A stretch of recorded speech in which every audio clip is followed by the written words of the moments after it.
Map pointing দেখে নাও, এখান থেকে ম্যাপ পয়েন্টিং আসার চান্স রয়েছে এবছর 26-এ, না হলে একটা আসতে পারে 2026-এ। তো মহাবিদ্রোহের একটি কেন্দ্র মিরাট। তারপরে আমি সবগুলো পড়ে নিই, তারপরে বলছি সাঁওতাল বিদ্রোহী এলাকা। সাঁওতাল বিদ্রোহী এলাকা বাংলায় ওয়াহাবি আন্দোলনের কেন্দ্র বারাসাত। তারপরে দেশীয় রাজ্য হায়দ্রাবাদ। তো দেখে নাও, প্রথমে এটা 2.4.1 মহাবিদ্রোহের একটি কেন্দ্র মিরাট। তো দেখতে পাচ্ছ মহাবিদ্রোহের কেন্দ্র একটি মিরাট, এই যে এখানে রয়েছে, এই যে এখানে তোমরা ডট দিয়ে তোমরা এখানে লিখে দিবে, এখানে পাশে অ্যারো চিহ্ন দিয়ে তোমরা এরকম 2.4.1 দিয়ে মিরাট দাগ নম্বর দিয়ে এখানে তোমরা দাগ নম্বর দিয়ে দিবে। তারপরে আমাদের রয়েছে সাঁওতাল বিদ্রোহী এলাকা সাঁওতাল বিদ্রোহী এলাকা 2.4.2-এ।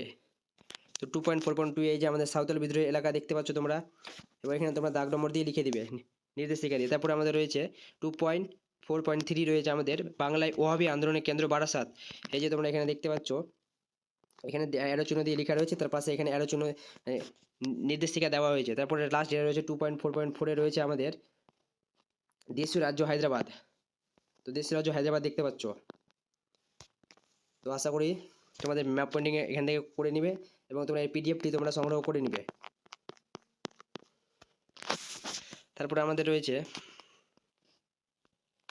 আমাদের উপবিভাগ 2.5-এ রয়েছে বিবৃতিগুলির সঙ্গে সঠিক ব্যাখ্যা নির্বাচন করে। আমি ওগুলো পড়ছি না, সবগুলো উত্তর